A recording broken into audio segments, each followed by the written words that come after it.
Welcome back to Carolina Connection, coming to you from the Beckler Museum of Modern Art in Uptown Charlotte.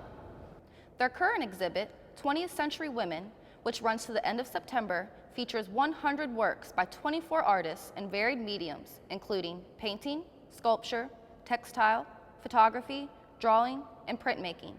Speaking of women in art, we called up with some of the artists who were involved in painting the Black Lives Matter mural and why it was such a great opportunity for them and the city of Charlotte. As the country continues to feel the pressure from the increasing number of citizens requesting social change and racial justice, the city of Charlotte wants it to be known that Black lives do indeed matter. After a collaborative effort by over 18 artists, Charlotte is now one of the many cities across the nation who have followed suit and had Black Lives Matter painted on its city streets. Check out these artists as they share their experience making an iconic mural that resides in the heart of Uptown Charlotte. The first thing I was introduced to was a phone call from Damon Wesley, and it was just out of nowhere. He asked me if I wanted an opportunity, and it was just very vague, out of the blue, and I was like, whatever it is, I'm with it. And as soon as I accepted it without knowing, 20 minutes later I got an email for the Black Lives Matter information and stuff, and I was just like, whoa, like I didn't even know what I was accepting, but I was ready for it, whatever it was. So I'm glad I got that phone call and I answered. I didn't think it was really gonna happen. Painting on the street in the middle of Charlotte, that's unheard of, especially when you tell me it's gonna say Black Lives Matter. Awarded the opportunity, of course, I was like, of course I'll do it. So.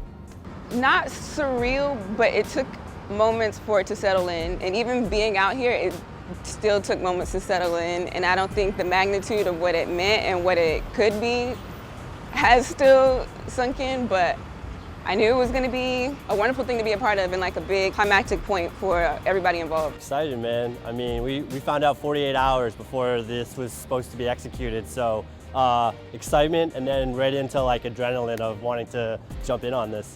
A true once-in-a-lifetime opportunity. Listen as our featured artists explain the synergy at the site of the mural on the day of collaboration. Oh man, the energy was palpable. It was, I've been doing this for 11 years professionally, and it's probably one of the most exciting things that I've been a part of. I mean, when we showed up, it was just the crew, the volunteers, and by 3 to 4 hours later, word had spread. Media was here, tons of people here.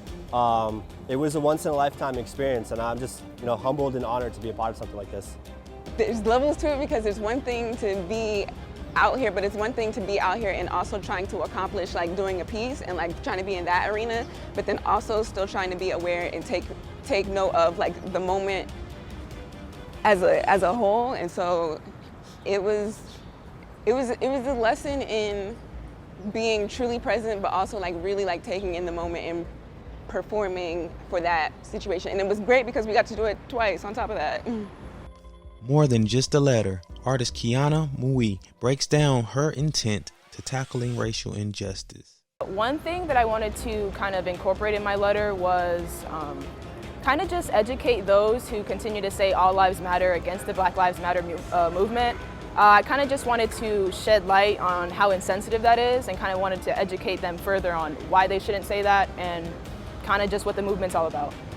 It was just like all lives matter, and they could have just said that they were racist and kept it pushing. But they just had to defend something and deface a really good movement for their own gain. So.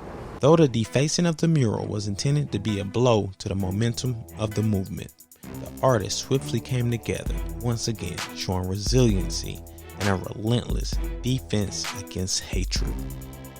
If it wasn't defaced, we wouldn't have gotten out here to experience that marvelous experience that we all shared twice. Even more people were out here the second time, so more people got to see it. More people were out here because they heard this story, and then the story is a part of the narrative, and so some people left the tire tracks in the mural, so it's all a part of the story.